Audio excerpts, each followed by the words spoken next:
Bom dia, pessoal. Aqui que tá falando é o Ederson, certo? Tô com esse veículo aqui da Hyundai, um defeito comum de coluna.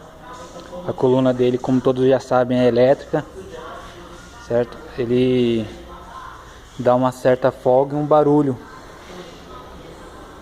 na coluna.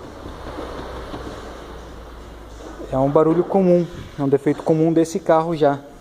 Eu estou aqui me preparando para retirar a coluna fora, para fazer a manutenção nela, o reparo da coluna, certo?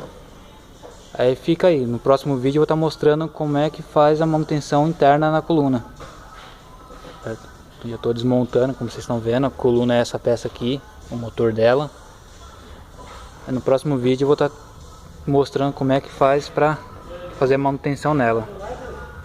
Boa tarde e até logo.